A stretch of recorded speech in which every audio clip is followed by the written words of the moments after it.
Саламатсыздарбы, урматтуу кыргызстандыктар, урматтуу мекендештер. Сиздер менен көптөн бери түз байланышка чыга элек болчумун. Бүгүн атайын түз эфирге чыгып, сиздерге атайын кайрылуу жасап коюуну туура көрүп отурамын.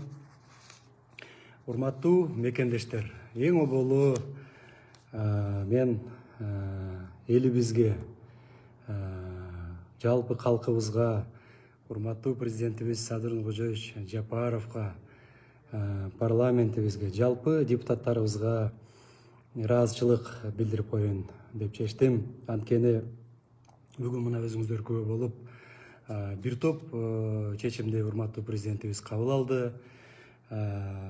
Бүгүн мына 12 октябрда биздин өкмөттүн курамынын 4 февралда бекиген курамы, андан кийин 5 майда бекиген министрлер кабинетинин иштегенине толук эсептесек 250 күн болуптур.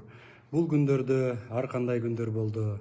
Мен айтар элем, биздин негизги принцип буга чейин дагы парламентте айттык элек, таза иштөө, элге кызмат кылуу, колдон келишинче күн дебей, түн дебей кызмат кылуу болчу. Мен ойлойм, ошол максатыбызга жеттик.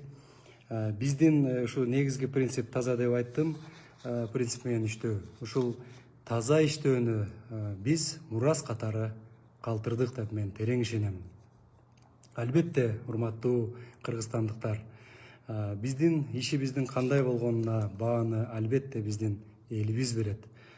Мен ошондуктан учурдан пайдаланып, чогуу иштеген биздин командага, администрациянын кызматкерлерине, министрликтердин кызматкерлерине, жер-жерде иштеген жетекчилерге, жөнөкөй кызматкерлерге мен баарына терең ыраазычылык билдирем.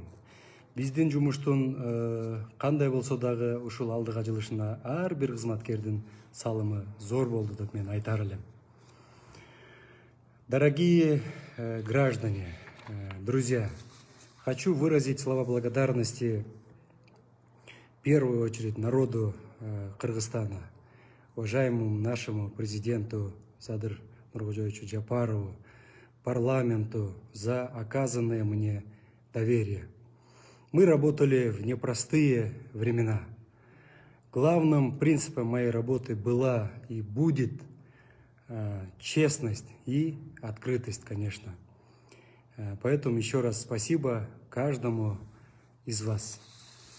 Урматтуу мекендештер, мына бүгүн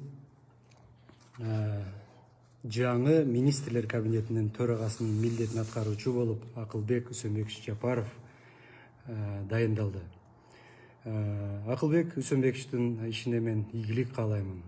Командасы менен чогуу, мен ойлойм, Кудай буйрса, президентибиздин, элибиздин койгон талаптарын туура так аткарганга толук мүмкүнчүлүк жана шарттар бар. Учурда пайдаланып айтар элем, Акылбек Үсөнбекович менен биз чогуу жакшы жемиштүү иштедик деп айтар элем. Акылбек Үсөнбекович өзү тажрыйбалуу, тасыккан жетекчи, билесиздер, өлкөбүздүн өнүгүү өсүшүнө зор салымын кошот. Урматтуу мекендештерим, дагы бир жолу элибизге, президентибизге, Жогорку Кеңештин депутаттарына, жалпы мекендештерге мен ыраазычылык билдиремин. Эгерде ушул элдин мүдөөсүн аткарууда кандайдыр бир жетишкендиктерге биз жете албай калсак, мен элибизден кечирим сураймын. Мен каалар элем, жараткан Кудай элибизге тынччылык берсин.